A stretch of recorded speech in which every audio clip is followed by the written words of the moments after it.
Hello, welcome to another Album of Record podcast. I'm Craig, joined as always by Andrew. I am in a weird location, so I'm sure I don't sound as good as I normally do. How's it going, Andrew?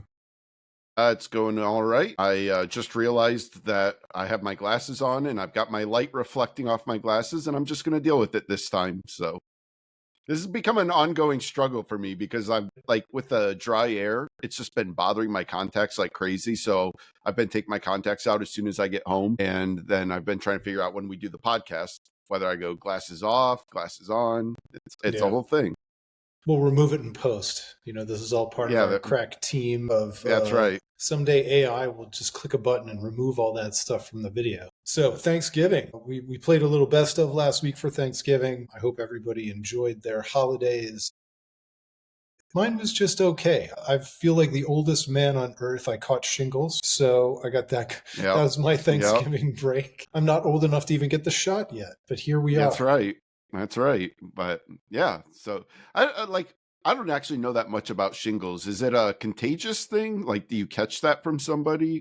It's technically contagious, but mostly only to like children under the age of 4 who haven't had the chickenpox vaccine or Okay. chickenpox, because it's Okay. just another. It's a continuation of chickenpox for old people. Okay. Gotcha. So you don't know what caused yours. No, it can be brought on by stress. So I don't know what that says about my Hmm. Thanksgiving dinner, but nothing seemed out of the ordinary. Yeah. Again, I'm on horse pills and steroids and all kinds of stuff. It's great. There we go. There we go. So, Anyway, any highlights from your Thanksgiving? I mean, do we count Ohio State beating Michigan? Because Yes. that was the highlight of my weekend. I mean, I love getting together with family. I enjoy the big Thanksgiving meal. It's always my favorite holiday of the year. So I mean, we had a great Thanksgiving, but you know, Ohio State beating Michigan only happens once every 5 years now, so I had to enjoy it. Well, luckily for us, we are entering that time of year where the end of year lists are coming out. Spotify Wrapped dropped sometime in the last couple of days. You and I are recording this on, is it a Wednesday? I think it's a It is a Wednesday. Wednesday. It is a Wednesday. So I got all my Spotify Wrapped, and I think you got yours as well. So we're going to talk about all of that. But first, I thought we'd talk about Pitchfork. They released their top 50 of 2025. And I mean, we'll get into it. Uh, what'd you think of the list? As usual, I could count on one hand the amount of albums that I enjoyed and could probably count on two hands the number of albums I've heard of, which that's par for the course for the Pitchfork list. Is it It par for was the a course, or did it feel more par for the course this year? it did feel a little extra this year because I mean, really, like I'm trying to think, like Wet Leg was on there, which I really like. I don't know that there was anything else that I like of the things that would are going to be high on my list. You know, like Turnstile didn't make it. I don't think did it. I'm pretty sure. No, but I listened to that Cameron Winter record. Wednesday was number Yeah, 6. Geese. That Geese album was up there, of course. Yeah, so you know, I mean, there were things I listened to and whatever, but for the most part, the list didn't do a whole lot for me. Yeah, And the which and the number one album I had never heard of. yeah. So this one made me righteously angry. It just pissed me Yeah. off because it's the ultimate try hard. We're too cool for the room kind of a thing. It's a band called Los Thuthanaka. It's some kind of a drone trance electronic. And I'm not joking when I tell you it sounds like the little 25 key Casio keyboard I had Mm-hmm. that I got for Christmas when I was 10 or 11 years old back in the late 1980s. Yeah. And it just goes and goes and goes, and it's repetitive. And maybe if I was high and dancing with glow sticks, I would love this thing. But not only that, it's not available on any streaming. I listened to it on YouTube. It's only a Bandcamp. There was only one review of the record across the entire world, as far as I can tell. And it's just like, come on. Like, maybe it's great for the genre it's in, but it's so niche that it's just trying too hard. Yeah. It did make Spotify's list, or I mean Stereogum's list too, but it was like I don't remember what number it was, maybe like 14 or something like that. It was it was a little bit lower down on the list on theirs. But I always just wonder, like, I feel like I'm plugged in, to the music scene. So it's always funny when you see stuff like that was on both of those lists. It's like, man, somehow I just never heard anything about it. And it's a little bit weird when all of a sudden it's supposedly the best album of the year. I listened to a couple minutes of it. You shared the YouTube link with me. Listened to a couple minutes of it, and I was just like, boy, I am not the target audience for this. It really made me, when I was in college, just as a joke, I made a techno album. I called it Andrew 65, named after Eiffel 65. And I wanted to, I remember thinking like I was proving a point of how easy it is to make a techno album. And it really was somewhat easy, but I took it like seriously. Like I carefully like figured out what beats I was going to use in the song and how I wanted to arrange them and when things were going to come in and drop out. And they're like, I think I did 9 tracks on it, but I was like, man, I wonder if I could have like find that and put it out today and make some waves, but yeah. Well, and That's what the album reminded me of, was Andrew 65. and that's the thing is I don't know what makes this a good record.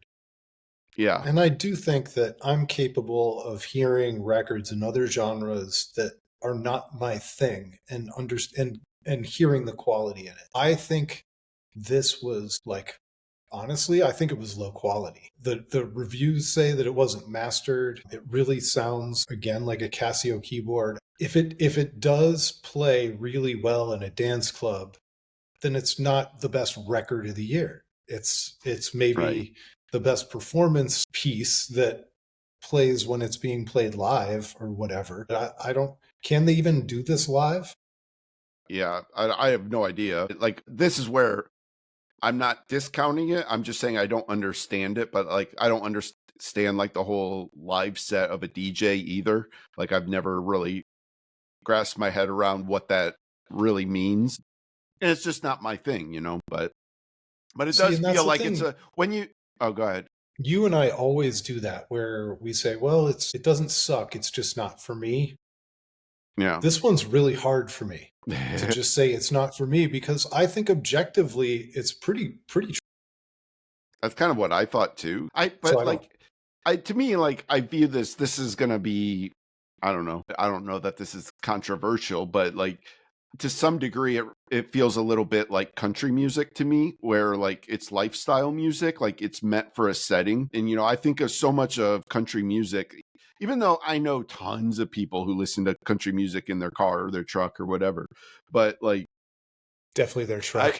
I always felt like, especially like the modern like pop country, like, to me that's always meant like that's like bar music, right? Like, that's how I always viewed it. Like, a bar could have country night and everybody would show up and wear their cowboy hats and and drink a bunch of beer, and it's like a lifestyle music kind of thing. And that's, to me, that's been always kind of what techno or club music is. Um, and so I'm phrasing this to say, like, I understand that I'm not in the position to judge this as being good or bad for the genre, because I really don't know. I'm just saying, like, I don't understand it, but even if I were to like contextualize it, I still don't think that what I heard of it was particularly good. So Like, would a techno trance fan who loves this record would they be able to listen to the Armed or Deaf Heaven and hear the quality in it, or would they say, "I just don't get this"? yeah, I have no idea. I'm sure they would say they don't get it. I'm sure they would say it sucks, right? Like, Because like probably. but I think there's some universality to that kind of music. Yeah. This one is just so far afield of anything that I've listened to all year long, and I've listened to a lot of weird stuff this year. Yeah. Anyway, so Well, that and that's where, like, yeah, like, and like, I can listen to, like, I know it's a little bit different, but like the Chemical Brothers, for example, I've listened to plenty of the Chemical Brothers. I've listened to Fatboy Slim in my life. Like, I've listened to things sort of adjacent to that genre that, don't, that I think I see why people like this. This is good. yeah And I don't feel that same way about this album. yeah. So the other thing about the Pitchfork list is just some of the things that are missing.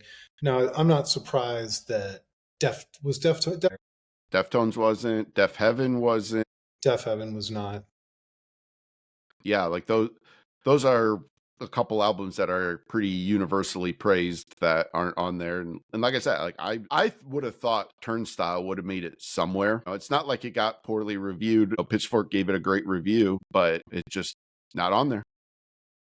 Anything else to talk about with the Pitchfork list, or do you want to talk a little bit about Stereogum's list? Stereogum, yeah. I don't think I have much else to say about the Pitchfork. It's just it was what I expect from a Pitchfork list. Yeah. All right, so that moves us over to Stereogum. Definitely a little bit more in my wheelhouse. If I had one complaint, and not a complaint, style guide, I kind of feel like they should do a full 50 of rock and indie and rock adjacent, and then a full 50 of electronic hip hop rap, maybe, or maybe just hip hop and rap. Because I think you could do a full 50 of hip hop and rap, but sometimes it feels like it feels crazy to me to have the two genres, to have so many genres lumped into one list. And I guess I could have said that about Pitchfork as well. Sure. I think it's hard when like for me it's easy to sort of intertwine them because on my list I'm only going to have a couple rap albums, right? And I can just kind of slot them wherever, but when you Yeah. do have a pretty even mix of pop, rock and rap, it does feel a little bit weird because then it's like, well, how are we going to combine all these and how are we going to place them properly in that order? It probably would be easier to do it by genre, but then again, I'm sure they feel similarly to how I do that it's just nice to define what the top actual albums of the year are. So that then, but for me, it means I'm only going to really identify with, half the list, if that much. Yeah. Did And they it would probably save us from a number one being from you know, a weird genre like Pitchfork did. yeah. I don't have the list in front of me. Was Geese number 1 on Stereogum? You're going to make me go all the way to number one. Let's Oh, see. sorry. Yep. Yeah. Geese Getting Okay. Killed was number one. Okay.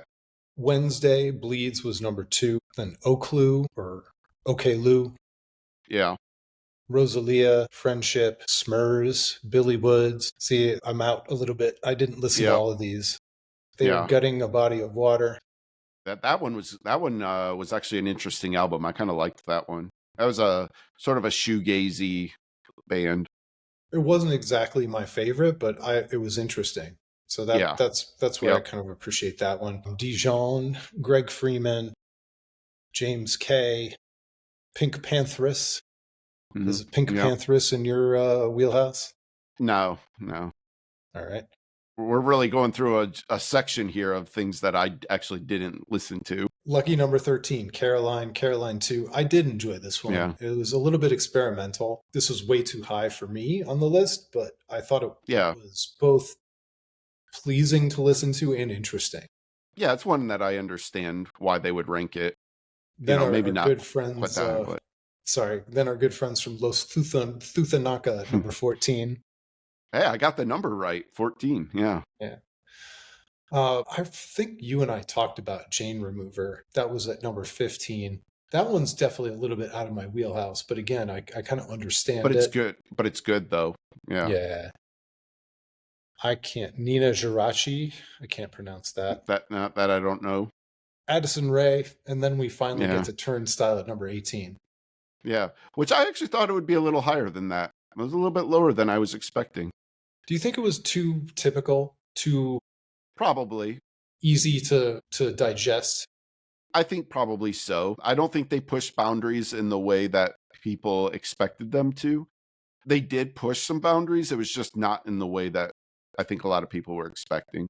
Yeah, I think that's true. The Water from Your Eyes, and then our good friends from Agriculture. I was really happy Yeah. Agriculture made the list. You Yep. made me come back to this one, The Spiritual Sound. Yeah. It's one that didn't really. I loved the whatever their EP or their record from last time. It was self-titled, so it was Yeah. it was an album. Even though it's only 5 songs, it was classified as an album. love that. Whenever I listened to this one, for whatever reason, it didn't hit me. And then Yeah. you kind of forced me to go back, and I'm glad you did. Well, It's really good.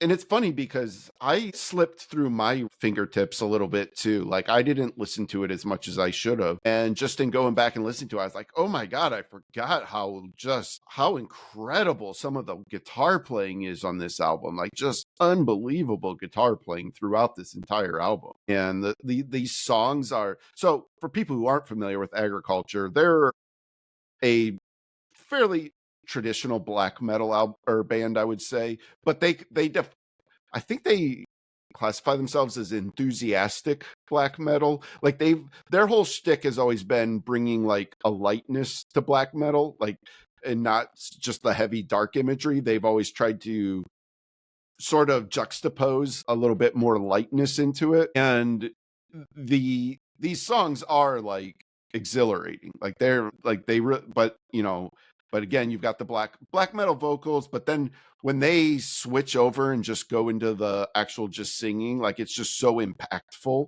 because of the way it's woven into, the black metal screaming. So When the thing really that they cool band. did on that first record, or the self-titled record that you and I both fell in love with, was they played like a clean, almost acoustic version of a song, and then Yeah. the black metal version comes straight in, and it takes you Hmm. maybe 4 or 5 listens to realize that it's the exact same song, except just instead of Yep. acoustic now, it's in black metal form. And by turning the genre on its head like that, I'm with you. It definitely brings some lightness, and Yeah. it's almost like teaching people like what black Yeah. metal is. Yeah. That's a great way of putting it. Yeah. And so anyway, I'm glad I went back to that one. Definitely a really good one. I'll skip all the way to 24. Mama, Welcome to My Blue Sky. This is one that you definitely liked more than I did. Hmm. Typical of the genre, I felt it was a little bit monotone, maybe, but the songs were good. The songs, I ended up really liking probably 3 or 4 songs, and not disliking any of it. Just it's hard for anything to stick out when you're kind of as monotone as some shoegaze can be. Yeah, I think that's kind of my takeaway from each of their last two albums now has been like, yeah, I really like this, but like it doesn't always stick with me long term as a complete album, but there's always like a couple songs on their albums that are just incredible that do kind of stick with me. But I think you make a fair point. Like it is fairly monotone because it is relatively straightforward shoegaze. So All right, to 26, we got Deaf Heaven, Lonely People with Power. You and I will spend a lot of time talking about this when we break out our yeah. list, but I think maybe the not being on Pitchfork's list at all and being kind of what I would consider low on the Stereogum list makes me think that they're a mature band. It's hard for them to surprise and shock and impress people anymore. Yeah. I think we kind of talked about that a little bit, but the sort of, I guess, the surprising thing for me with them, it would be just that it feels like almost revisionist history a little bit, because it does seem like people are underselling how much people talked about that album when it came out. And this could be one of those things where it just came out so early in the year too that it kind of gets punished for that. Like we'll talk about this a little bit when we get to our Spotify Wrapped, but did you watch the race Yes. thing that they did with the artist you listen to the most? In like Def Heaven, like, well, Foxing was in the lead at first, and then when Def Heaven came out, like they shot to the lead of that race, and then all of a sudden Turnstile comes out and just flies by everybody. But I think I've mentioned this to you off air, but I do feel a little bit like I did take that album for granted a little bit. Like it came out so early in the year and that so many exciting things came out later that maybe it got overlooked a little bit, lost in the shuffle more than you would expect for a Def Heaven album from me. Yeah, I think that's probably true. And it did. It came out around my kids' spring break. So Yeah, somewhere, it I was like think in March. March. I think it was March. Yeah. All right, Military Gun coming in at number 28, which I liked this record. I thought maybe that was a little bit high for this. Yeah. I like the record, but from a critical standpoint, I don't think it's even their best work. It's Well, interesting and it's fun. it's funny because it does feel like that's an album that got kind of ignored when it came out. Like I don't Memory feel like hole. I don't feel like a lot of people talked about it when it came out, but I definitely like this one more than you do. But um, I think it will finish fairly high on my list, actually. But that being said, like I don't like for Stereogum, like I just don't feel like they talked about it a whole lot, and then all of a sudden it shows up. Like I was a little surprised it made their list, if I'm being honest. Yeah. Private Music hits 31. Yeah, which that's I think that's a little low. I think it should be higher than that. At the same time, this kind of falls into what you were saying about Deaf Heaven a little bit. Like this is what album number, what was it, like 11, 12? Dude, who knows? But they've put out a lot of material, and so they're not going to surprise and delight really. They just consistently do what they do, but that album's awesome. Yeah, and then the Haley Williams record comes in right after at number 32, Ego Death at a Bachelorette Party. And I'm got to be honest, I was surprised that didn't score higher. I thought for sure that was going to be kind of a darling year-end Mhm. list type of a record. Not so much. I mean, it's there. Because it got that's the opposite of what I was saying about Military Gun. That's an album that did get a lot of attention, and she's made so many headlines recently that it did seem like she had a lot of momentum for it to finish higher than this. But I will say, musically speaking, I actually don't think it's all that phenomenal, the solo album. I like it very much. Okay. So for me, I was actually a little underwhelmed by it, but I just thought that the momentum she had would carry her higher than this. Bad Bunny at 35. I actually didn't listen to this record. I'll listen to it before the Super Bowl. Yeah, it's not my cup of tea, but I get why people like it though. I do. Yeah. All right. After that, Snow Caps, which also came out really late, a surprise kind of super group with Yeah. MJ Lenderman and Waxahachie and Katie and Allison Crutchfield. So this one I think is good. I don't know that it's great. Like compared to the Waxahachie record, or I shouldn't compare it to the MJ Lenderman record because he's just a bit part on it. But Yeah. sometimes I'm glad it's here. I'm glad they made it, but Yeah. I don't think it's like the greatest material that these artists have done. When that album dropped and I read the review of it before I had even listened to it, I shared that review with you before I had even listened to it, because I'm like, this is the most Craig coded review I've ever Yeah. read. But so I'm not a good judge of it because I'm not a big Waxahachie guy, and MJ, he's fine. I don't love him. So for me, I just feel like this isn't pointed towards me. So I didn't have much of a reaction to the album. I listened to it once and I just didn't feel good about it. I didn't feel bad about it. It was fine. Yep. Hotline TNT 42. Yeah, that's one that's really frustrating because I can't listen to it on Spotify anymore, Sure. which sucks. I liked that album quite a bit. But again, it's another like early year release. It came out very early in the year, and it was one of those ones that I think you kind of like because you're just desperate to like some new music at that time of the year, January and February, even March. Like it can be kind of slow, and you're just looking for things to listen to. Yeah. Well, that pretty much covers the list there.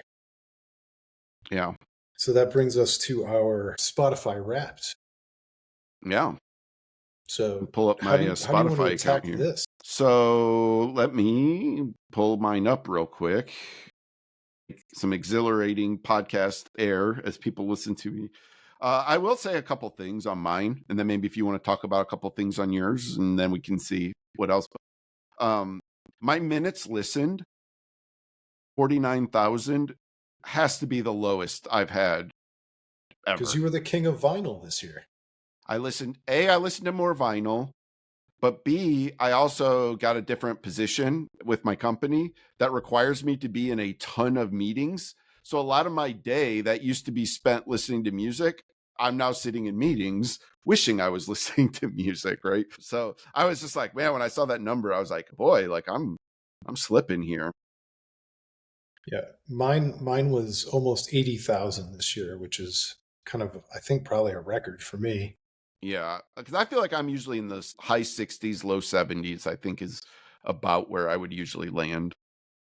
I really kind of embraced the music. Either I'm actively listening or I'm keeping it on as background radio. I made a lot of like old school playlists this year that I just kept on all day long while I was working, just to generally improve my life. Yeah, yeah, I like that. But it's kind of fun, you know. That's 55 days if you add it Yeah, up. yeah. I What think, are your genres? oh, go ahead. Yeah, I was gonna say, I think my favorite thing for me is my genres. And these are the top five in order. Hardcore punk. Okay, yep, that makes sense. Number one. Number two surprised me. Midwest emo. And is that just because of foxing? No, it's foxing and it's also Ben Quad Oh, yeah, yeah, yep. I've listened to that a ton. and So, Downward. They're from Oklahoma too, I think. okay. So it's just kind of funny, like this Midwest emo. I was like, wait, what do I listen to in Midwest emo? And I'm like, wait, is Well, let that me all stop you there foxing? because Midwest Emo is my number one, which is also Saturdays at your Okay. place. Ah, yep, yep. Number three, Black Gaze, which is Deaf Heaven, and Agriculture probably maybe got wrapped into that a Which is little so bit. weird because that's not on my list. I got shoegaze and I got metal and I got indie But you got folk. shoegaze and metal. But see, I got them both in one. I got the Black Gaze. I know, man. Number four was indie rock for me, That was my number which, two. yeah, self-explanatory. And then number five for me was punk, just punk. Just punk. Yeah, I had no punk. What was your listening age? 50. Mine was 19. Well, maybe some of that's your kids bringing that down for you if you listen to what they want No, to listen to. they have No, you don't separate listen. accounts You don't listen in the car with them what they want to listen to. very sparingly. Yeah, Okay. it's almost all mine. Okay. Well, Like I'm just an old man. 99% mine. But Yeah. but it's funny because like I'm like if you look at my genres, hardcore punk, Midwest emo, black gaze, indie rock, punk. I don't feel like those are the genres of a 50-year-old, but yeah, but it said my listening age is 50 since I was into music from the early 90s. Since you So, listen to mostly new music, your music taste is trending, is what I got. yeah. Yeah. So, So I must not have leaned in on my old stuff this year on Spotify. yeah. I must have just been. Well, which is funny to me because I intentionally didn't listen to Pearl Jam on Spotify this I year. know. So, How many songs did you listen to? If you so don't know, it's fine. I don't have the number here. I I listened to didn't say. 8,559 songs, and my number one Okay. song was Spackle by Runner, which was really cool. Wow. Wow. Do you want to guess what my top song was? Never Enough? Birds? Yep. Never enough. Yep. Okay. I thought maybe it would be Birds because I I listened knew it to was going to be Birds. Turnstile. Yeah, I listened to Birds more as a pre-release single than I did Never Enough. But the issue is Never Enough is the first track on the album, and so a lot of times I at work I would like start it, and get through like three or four songs, get interrupted, and then like later on I'd come back and be like, "Oh, I'll just start from the beginning." So it kind of racks up some like my entire top 5 are all Turnstile songs from the album Never Enough. So, See, mine aren't. I got Spackle by Runner, then I've got two from Saturdays at Your Place, which was my top album of the year, and then Die in Love because that's the first track on the Greet Death record, and then I can't remember what my fifth. Oh, it was Request Made by Downward because that was another album that I listened to a ton, and that's the first song on the okay. record. Yep. Yep. Because I always start the record. I don't always finish the record, but I have the Yeah. intention of finishing the record every time I start it. And I always start at the beginning. Yeah. So, what was I just going to ask you? Shoot. I was just going to ask you a good question I thought, but I already lost it, so we'll move on. Yeah. Top albums? That's a good one. Top, we got artists. These Things Happen by Saturdays at Your Place. Lonely People with Power was number 2. Downward 2 by Downward was number 3. Dreams of Being Dust was number 4 by The World Is. And then Never Enough by Turnstile finished out number 5. Which Okay. honestly, Turnstile finishing 5 for me, even though I thought that record was great, like that's a big deal. It is. It is. I'm happy to hear that. So yours were all albums that came out this year, right? Yep.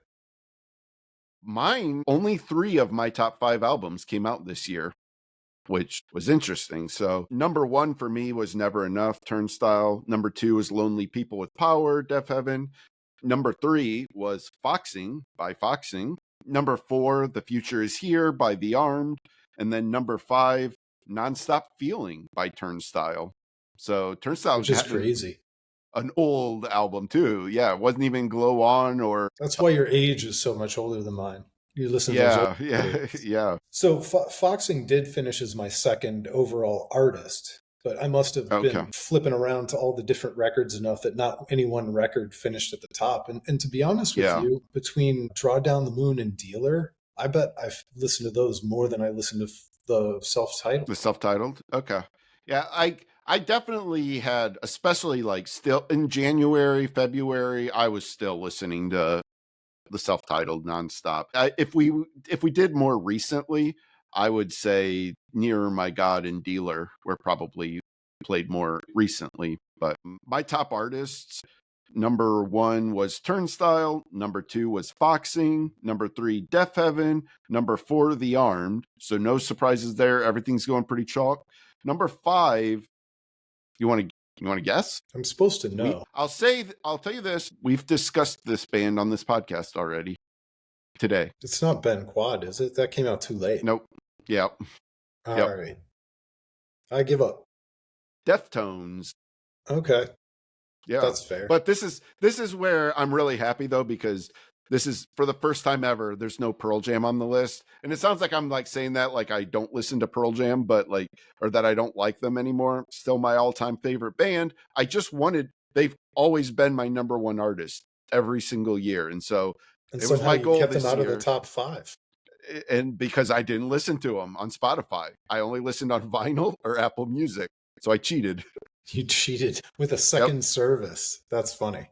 That's my burner account.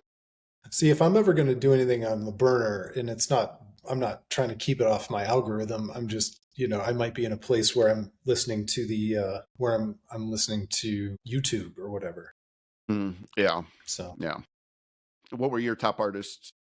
Saturdays at your place. Let's see. It was Saturdays at your place. Foxing, The World Is, Deaf Heaven, and Downward.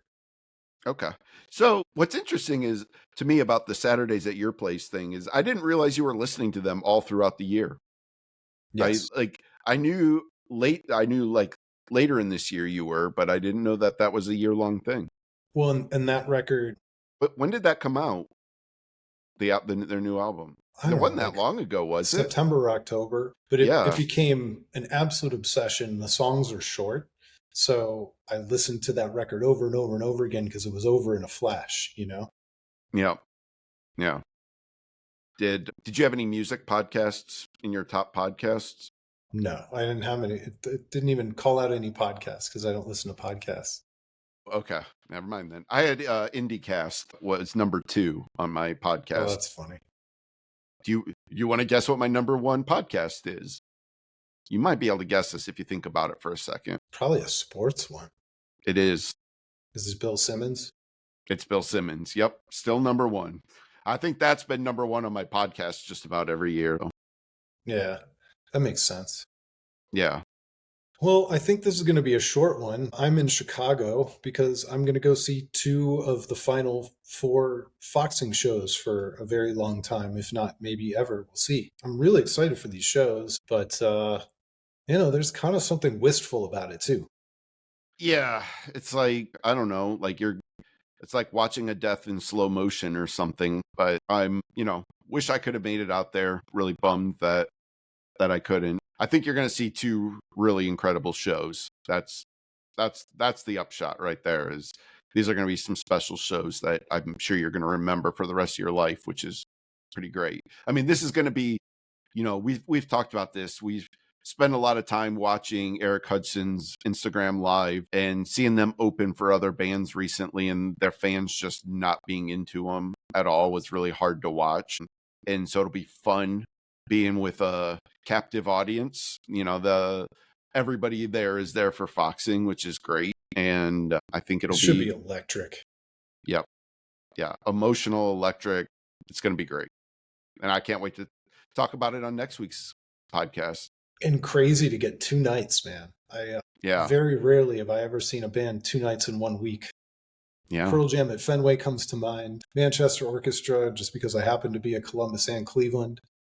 You know, But yeah, so really excited. Glad we made some time, even though this one was a little bit short. But sure. It's all good. yeah, thanks so much everybody for listening. You can find everything we do at albumofrecord.com. We're on YouTube. We're on podcast player of your choice. We'll talk to you next time. It's been the Album of Record podcast.